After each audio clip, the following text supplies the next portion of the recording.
No, this is how you have to do it. You have to say, Jessi, you're a working woman. You're a mother. How do you balance it all? Did you want to give that a try, or should we just? Jessi, you're a working woman. You're a mother. How do you balance it all? Oh, Tom, I'm so glad you asked. Here's the secret. You want the secret? Yeah. I don't take care of myself.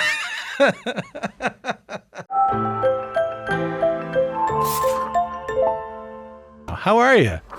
Hi, Tom. I'm so good. Thank you for having me. Get out of here. I'm so happy to have you. Do you remember the last time we saw each other? Do I remember? I believe it was the greatest day of my life. And as you just mentioned, I've birthed 3 children.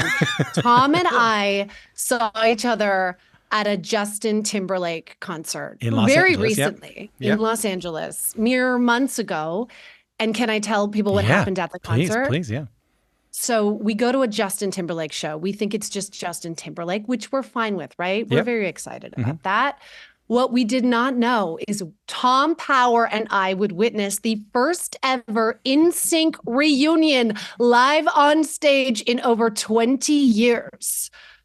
Tom, I don't know how you reacted, but I was moist all over. I was screaming, and it was sort of a professional, like we were brought there by executives. We were supposed to be professional. I turned into a 12-year-old girl. It was the greatest night of my life. I really thought I was so cool all night because there was a lot of screaming teens and screaming TikTokers, and I was in the back of the room with my arms kind of folded, kind of going like, yeah, it's a cool one. I like that one. Yeah, bass is cool on that one. Cool drums. Yeah, I like that. I appreciate it aesthetically.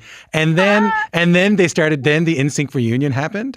And I just remember, I was there with one of our producers, Vanessa, and just like me and Vanessa just jumping and going, like losing our minds that NSYNC reunited. I am so happy. So Tom and I were not sitting together. And while that was happening, I was texting Tom being like, are you okay? It was unbelievable. And I am a person, unlike you, Tom, like cool music guy folding his arms in the back. Like I was raised on boy bands, okay? The fact that I was even invited to a Justin Timberlake concert for me, like that I could go, didn't have to pay for, that like an executive brought me to, I thought I've made it. When NSYNC came out on that stage, I was like, I can quit now. This is the pinnacle of my life's work. I earned a place at the first ever NSYNC reunion, and that's it. Like I'm in the same room as JC. I'm in the same room as Lance. Couldn't believe it. Believe it. I love. Oh, and can I tell you this special yeah, bonus? Yeah. I posted, or someone was videotaping me screaming during that moment. Good. And I wasn't aware of it, but obviously I shared that with the world on Instagram. And Justin Timberlake reposted me screaming at him. And for me, I was like, that's it. That's all I need. I need to be seen by Justin Timberlake, and I can die happy. I think that means you're in NSYNC now. I think I'm the 6th member. Congratulations. Thank you so much. Congratulations also on this special. I really loved watching it. Thank you. Thank you for watching. It's out in the world now. It's been like 2 years in the making, and I'm so happy that people can watch it now. I've heard you talk about how you have a terror whenever you try something new. Yeah. What was the terror you were feeling when it came time to do this special? I was terrified that it's really, I think doing stand-up comedy is probably the most terrifying thing you can do. For me, it goes back to when I announced this tour that the special is based on. It was my first time ever putting myself out in the world, on my own, like not as part of a show or not with a co-host, and just saying, hi, I'm going to do a comedy show, like, please buy tickets. I honestly didn't know if anybody would come. I thought that it would be my mother and like her aerobics class in the 4th row and empty seats. Like that was the most terrifying part, was just putting myself out there. Thank God my mother and her aerobics class did come to many shows, but the seats all filled and I ended up doing 2 cross-country tours, and then I got to shoot a special out of it. So I really do believe that it's like the things that scare you the most are the most fruitful. You do give a lot of yourself in this show. Actually, like I come out pumping breast milk on stage. So Tom, I'm actually giving bodily fluids live on the stage. I give a lot. Talk to me a little bit about that decision, because it did right off the bat. You come out wearing a breast pump. You ask one of the crew members, Tyler, I believe, to put the poor guy put the milk in the fridge. But I should say, and not to CBC this up, but that's not a bit. Pumping backstage is something you did face as a working mom touring your show. Talk to me a little bit about how it went from being a backstage reality to something you wanted to incorporate in the show. Yeah, you're absolutely right. I announced this tour when I had 2 kids, identical twins, in 2020. And by the time the show was actually able to go live across Canada, I had a newborn baby. So that was none of that was planned, but I still had to go out on the road. People had bought their tickets, and I was literally leaving like a 6-month-old baby at home. And so we had meeting after meeting, Zoom meeting after Zoom meeting. How is she going to do it? Will she pump at this time and then go on stage? But we have a meet and greet after, so she can't pump then. And at a certain point, I just interrupted one of the meetings and I said, guys, I'm just going to pump on stage.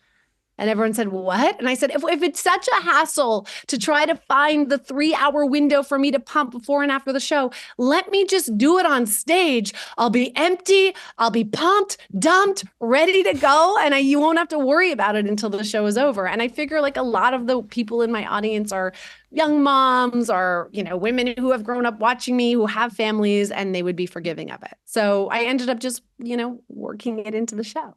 When did you figure out in your own comedic world? Because in the show, there's you in the stand-up special, there's you in your 20s and you talk about that time. But as I mentioned in the intro, like this special in some ways is part of like a series of you talking about motherhood in your comedic work. When did you figure out that motherhood could be funny? There was something to mine here. I would say it's twofold. One, it was the pandemic for me. I didn't realize the power that I had on social media as a mom. I had identical twin toddlers, boys, during the pandemic when the world was shut down. I had 2-year-olds running around my house. It was absolute chaos. And the moment I started being completely honest about it on social media, that's when I feel like my community just like came out of the woodwork and said like, oh my God, me too. Thank you. Like it became a real sort of, I don't know, I felt like it was my duty to just be honest about what I was actually going through. And that's when I realized how funny the experience actually was. And then on top of that, I had this moment where, like you, Tom, I have hosted a lot of the Junos Gala, the Country Music Awards, right? Like all of these big shows. And for me, I treat those as stand-up shows. Like I write a monologue, I write jokes for every category. So one night I hosted the Canadian Country Music Awards in a stadium in Hamilton, Ontario, not to brag. And I'm making jokes about Canadian country music artists. And like I crushed. I mean, I'm usually pretty self-critical, but I really did crush that night. And the executive in charge of the show and of the network passed me at the very end of the night. And he walked past me and he said, hey, Jess, pretty funny for a mom. Now go get back to those kids. Oh, you're kidding me. No, I swear to God. And that was after I didn't make a joke about being a mom. It wasn't a bit about parenthood. It was, I thought in that moment, like, oh my God, this person just saw me crush on stage in a stadium, and all he's thinking about is the fact that I'm a mom, and for some reason, moms shouldn't be funny. And I think my entire career since then has just been revenge against that one mom. Anytime I succeed at anything, I think to myself, pretty funny for me.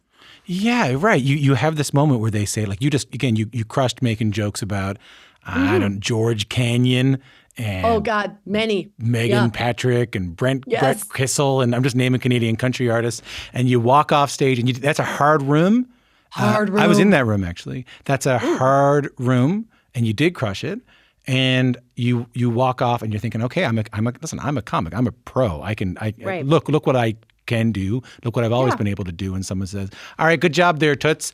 Head back to the kids, and you're thinking to yourself, oh, okay. 100%. It felt so dismissive. It wasn't just about me too. It was about like all moms. Like moms are not only funny, asshole, sorry, but like moms are powerful and moms can get up and do hard things, and that really like I truly believe that this stand-up special in part is revenge. Like, I hope that that man has seen what I have, how funny I can be, even though I am a mom, you know? The way you do it is always really interesting to me. The way, and this is sort of an uncomfortable question, but like the way you show the humor is using a word that you used earlier, which is like deep honesty. And that means like wearing a breast pump on stage, or, you know, posting videos of yourself like trying and failing to do a TikTok dance, or one thing I've noticed through your whole comedy career, or your very recent comedy career, the comedy career that I'm familiar with, is you're not afraid to be sort of vulnerable. You're not afraid to be honest. You're not afraid to look kind of silly. Where do you think that comes from in you? That's a great question. I think that I have always been fearless in my work and not necessarily in my life. Tell me.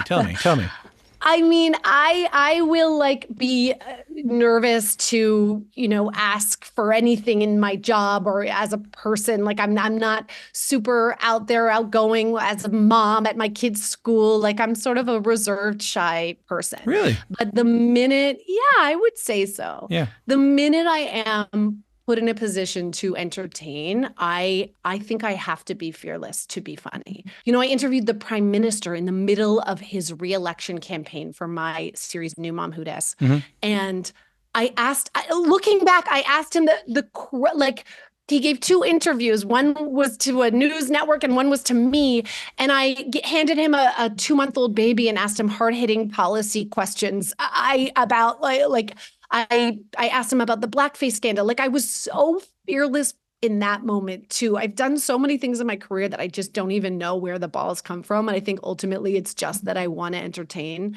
I also think on stage in this stand-up special, on tour, if I'm not up there being ridiculous and having a great time and making fun of myself, then I don't think anyone in the room can relax. To me, that's the secret, is like the minute I walk out, literally shaking it with a breast pump, you know, to like the Backstreet Boys song, like, you know, you're going to have a good time because I am. And you kind of have to set the tone that way. The tone being that like, hey, I'm willing to make I'm willing to do whatever. I'm willing to be silly. I'm willing to be funny. I'm willing to whatever, you know? Absolutely. Come on this ride with me. Like, and if you're uncomfortable, I'm probably going to point you out, but come on the ride with me because listen, I know a lot of my audience has little kids at home. If they come out to see me, they're like, this is their one night out. The babysitter is on the clock. I want them to have a good time. But listen, I know you're not the prime minister, but I want to push back on that a little bit because I don't think it's just about being entertaining. Because I saw that you wrote really openly about the complications you faced with your twins and the fetal surgery that your sons had to go through. It was really personal and it required a lot. If you're comfortable talking about this, like, to me, it can't just be like, I want to make people laugh and I want to entertain. Like, you chose to share something really personal there. And it meant a lot. You're right. Thank you for reading that. You're gonna make me cry.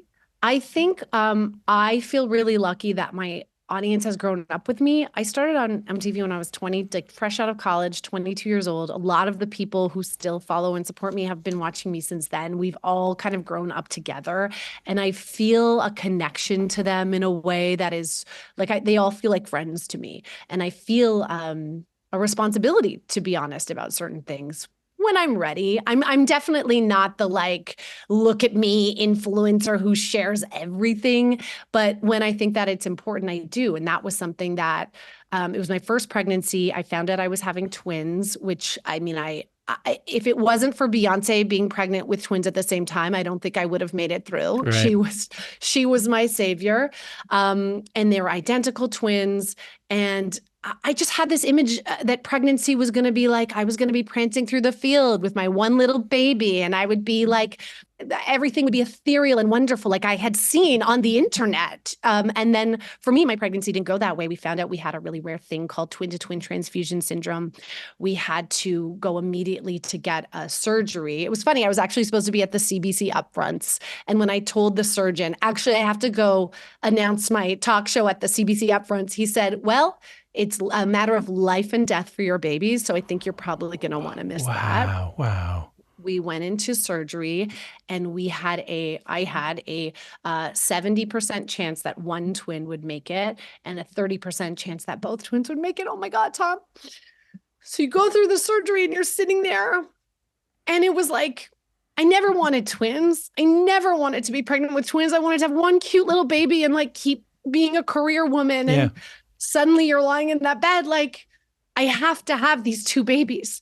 I didn't know what I would do if I lost one. And I really had a moment where I empathized with every single person, every single woman who's ever gone through anything like that, any kind of pregnancy loss. Like, it's the scariest thing, and you don't really understand it until you experience it for yourself. And the moment they came in and they did the ultrasound, they found one heartbeat. And then there was a long pause, and they said, there's two heartbeats. And it was like, I mean, after NSYNC reuniting on stage, that was probably the second best moment of my life. But what I really appreciate you sharing that. I think what I'm hearing is the line that's sticking out to me is you were like, the internet told me one thing. Yeah. So I think I might be understanding, not to editorialize here, but I think I'm understanding you were like, hey, the internet's telling everybody one thing. Yeah. Here's the other thing. Yeah. I think it was for that was it. I had been fooled. I had been fooled to think that pregnancy was some beautiful, well-lit Instagram shots, and breastfeeding would happen under a willow tree in a field. And it didn't happen like that for me. And I did feel, once I had sort of like recovered, I did feel this responsibility to be honest about it all. And not just honest, to be honest and to be funny, because I didn't think there was enough funny shit in the world from moms. Yeah. And guess what? I am pretty funny for mom. I think there's a lot of moms out there who are pretty funny for moms. And I knew that they would appreciate the real side of motherhood and pregnancy and that journey, and the funny side as well. I love that so much, Jessi. I'm grateful to you for sharing that. If you're just tuning in, my guest is Jessi Cruickshank. Her new comedy special, Minivan Money, is out now on the streaming service Veeps. Can I get you to tell the Canadian listening public who knows you and loves you, far be it for me to describe any part of your comedy special, but I'd love for you to tell people what the saddest bra in Toronto is all about. Oh, please. So I know my audience really well because I am them. You know what I mean? And the question that you would never ask me, because you're Tom Power and this is cute, you're on some basic show, is like, how do you balance it all? You know what I mean? That's a question I've been getting. Let me just scratch out. Go ahead. Yeah. No, go ahead. Do you want to ask that now? Yeah. Go ahead. Yeah, let me just Women love to be asked that. Go ahead. That was 8A. Let me just, let me. Okay. Sorry, go ahead. No, this is how you have to do it. You have to say, Jessi, you're a working woman. You're a mother. How do you balance it all? Did you want to give that a try, or should we just? Jessi, you're a working woman. You're a mother. How do you balance it all? Oh, Tom, I'm so glad you asked. Here's the secret. You want the secret? Yeah. I don't take care of myself. Don't eat right. Don't exercise. Don't take a moment to relax. Don't take care of myself, Tom. And that includes haven't bought a new bra for myself in 15 years, okay? We'll spend $100 on an adorable outfit for my toddler. Will not buy a new bra for myself. Right. And I thought most of my audience must be the same way. So on tour, every night, every city, I ask women who are wearing sad old used bras to take them off and throw them on the stage. I play Nelly's Hot in Here. It is a party, and disgusting, ripped, torn, milky, stained bras get thrown at me, Drake style. And then I go ahead and I improvise. I talk about all the bras I get on stage, and I crown the saddest bra in every city. And the special was a really tough one. I had over 50 bras thrown at me on stage while we were shooting the special, and I got to crown the saddest bra in Toronto. And it would make you weep. It was truly sad. Hey, it was a sad bra. Very sad. I find a bunch of stuff interesting about that. One is that you knew that people had them, and you knew that people would relate to this, and people would toss them up. And let me tell you, When I first said I wanted to do this on tour, the team at Live Nation, my tour promoter said, you can't do that. No one's going to take their bra off. And I remember quite seriously saying like, well, they do for Drake. And everyone was like, yeah, like we said, Jessi, no one's taking their bra off for Jessi Cruickshank.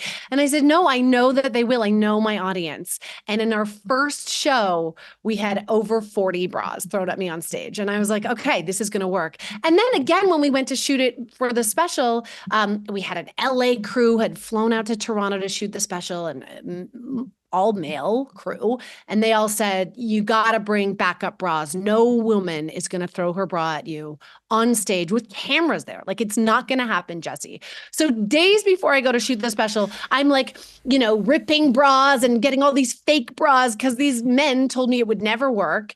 And of course it worked. Of course it worked. I know my audience better than anybody else. And they took them off, they threw them at me, and they were disgusting. You mentioned your audience because they've grown up with you. So a lot of people who are familiar with you would have first found out about you. This is when I first found out about you, when you and Dan Levy, who's now done the Schitt's Creek thing. You guys hosted The Hills, the after show, and The City, the after show for MTV Canada. What's interesting about this, and we've been talking about this in the office, is that was sort of an early prototype for something that became very, very popular. I mean, like The Walking Dead after show, or even like Yes. Andy Cohen, like Watch What Happens Live, like these shows that you never would have thought that people would want to watch a show about what happened after a show, but of course they do, and they did. Did you feel at the time that you were doing something groundbreaking on that show? Oh, absolutely not. We were drawing on a telestrator on people's faces. We didn't know anybody was watching. But the real secret of that show is that the only reason we made an after show was because of Canadian content laws. Like, at the time in Canada, if you aired a 30-minute American-made show, you had to air a 30-minute Canadian-made show. That was just the broadcast standard laws. And so our bosses said, well, we're going to do like a sports thing. After a game, sportscasters will talk about the game. You guys will just go on for 30 minutes. They gave us a telestrator to draw on scenes from the show like they have on sports shows. And they said, you'll just go and talk about it. And that was all it was. It was just trying to fill the most basic of Canadian content laws. Nobody at MTV thought anyone would watch. Dan and I didn't really want to do the show. We just felt like we were being thrown on to do that 30 minutes of CanCon. And we became, this is, I believe, a Canadian broadcasting fact that the Canadian Broadcast Board has tried to bury because they're so ashamed. But the Hills After Show became the first ever live simulcast Canadian television show that went live from Canada to the US in Canadian broadcasting history. Like it was the first show that ever went live, maybe other than sports or something like that. No. The first, yes. Yeah. First ever, thank you. Yes, go ahead. Yeah. The first live, to make sure, I'm just saying it so I understand it. Yeah. The first show to go live at the same time as it was live in Canada, all across Canada, was live all across the US, showing that it had become so big. Yes, it was the first in Canadian television history. Wow. First show to be simulcast live from Canada to the US, which is pretty incredible. And then you're right, after that, you had Watch What Happens Live, you had The Talking Dead, all of those really sort of came after the after show, which is pretty hilarious in hindsight, and especially in terms of why it began. Well, hold on. Yeah, because it began because we needed to fill some CanCon. Yeah, that was it. Yeah, that was listen, it. Why do you think I own a jean jacket? Why do you think I have why do you think I'm able to put gas in my car if not for Canadian regulations? Hold on. You were telling me hold on. How do you get that gig? Because before we got going, I was making a joke about Paramount Canada's Wonderland, which I don't even think is called Paramount Canada's Wonderland anymore. I think it's just called Wonderland or Canada's Wonderland. And you said, interesting fact, Tom, my first job was at Canada's Wonderland. Listen, Tom, I thought we were talking off microphone. I didn't know you would drag that out here. So my first job when I was a student at U of T, I think I secretly harbored a dream of becoming a Much Music VJ. But didn't you? Didn't we all? I wanted to be Bill Welichka. I wanted to be Rick the Temp. I wanted to be Strombo. Yes. And I wanted to be Bradford Howe. Oh my God. And look at you. I believe you are a combination of all four of those men. I kind of am. If you really think about it, I kind of am. It kind of worked out. Thank you. Yeah, with the style of Sam Roberts. Anyway, go on. So go on. Oh, yes. I also wanted to be Rick the Temp. Yeah. Which I believe I have a little Rick the Temp in me on a good day. Yeah. And so I think secretly I like wanted to do something in entertainment, but it's a foolish dream to have when you grow up with like a regular family in Canada. But you did improv, didn't you? Didn't you do like the story? But isn't the story about you, like you and Seth Rogen and Nathan Fielder all did improv together? Yeah, Seth Rogen, Nathan Fielder, and I went to high school together in Vancouver. I was the only girl on an all-male improv team with Seth and Nathan. So yes, sure, I started out doing comedy for sure, but you never imagine that you're going to like work in television. That was like a silly, I grew up in Vancouver. That was not something that we sort of was realistic. Right, okay, right. And so I wanted to. And when I was at U of T, there was postings for jobs at Paramount Canada's Wonderland at the time. And I went in and auditioned and I was cast as, drumroll please, a pirate wench. I was going for like lead in the musical. I wanted to be like the princess in the show. No. And Tom, on my paychecks, my weekly paychecks, pirate wench. Job title on the contract. Pirate wench. Pirate wench. That's just not what I was expecting you to say. I thought you were going to say like princess or like elf or something like that. That's what I thought they were going to say too, but no. You couldn't just be a pirate. You couldn't just be a pirate. You had to be a pirate wench. I don't even know what. And I was the costume was like a distressed, torn dress as if I had just been ravaged. That's what I walked around a park filled with children wearing. That was my big break into showbiz. Oh, boy. And by the way, at the time, I got to tell you, I was thrilled. I was making like $100 a day. Are you kidding me? I got free access to the park. Come on. I was like a sort of a celebrity. It was usually tween boys would come with like foot-long hot dogs and do lewd poses next to me for photos. But at least I felt like I had some sort of recognition. It was a really great summer for me. I don't know what you're laughing about, Tom Power. That's not a bad gig, if you ask me, pirate. Well, I'm glad you got out of the park and you made it on TV. We should find out if the newly rebranded Canada's Wonderland still has the pirate wench role in 2024. Or whether they've all grown into becoming successful showbiz types. It turns out it's a real stepping stone. It's like the Mickey Mouse Club for Ryan Gosling. It's pirate wench okay, so let me close out because I want to ask one last question. So you mentioned that you became a mother to 3 at a time when we were all stuck inside because of the pandemic. In this beginning of the special, you did something really interesting that I thought was worth talking about. You do a big cheers to everybody just for being out at all. You do a big cheers for saying like, hey, no joke. You like, hey, let's just do a big cheers to being away from the kids, getting a drink, and being here together tonight.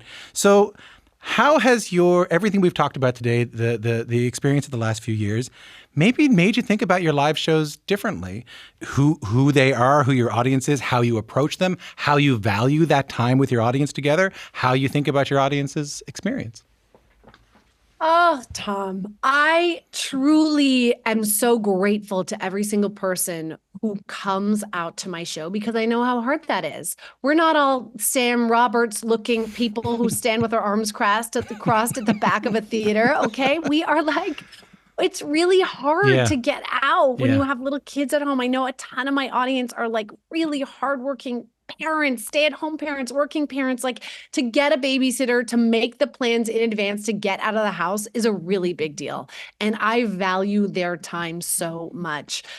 When I first toured, Live Nation said to me, okay, you do an hour and that's it. I did 2.5 hours with an intermission because I thought if people are coming out, I want to give them their money's worth. Like I really, really don't take that lightly. And I think there is this amazing experience that we have at my shows, which is just this communal sense of release. Like we are all working so hard, doing so much, trying to balance it all. And finally, we get to ditch the kids. We get to have a drink. We get to take one night out for ourselves. And it feels the same way for me. I mean, technically I'm working, but it's also like the most fun night of my week. And we get to just laugh about it all. And to me, that's the greatest gift. And the fact that I get to share it with all of these people there's nothing better. It's a beautiful thing. It's a beautiful show. And thanks for doing this. Thanks for coming on and talking to me today. I loved it. Tom, I loved it so much. I didn't love it as much as our time together at the Justin Timberlake NSYNC show, but nothing can top that. So this was a very close second. Thank you.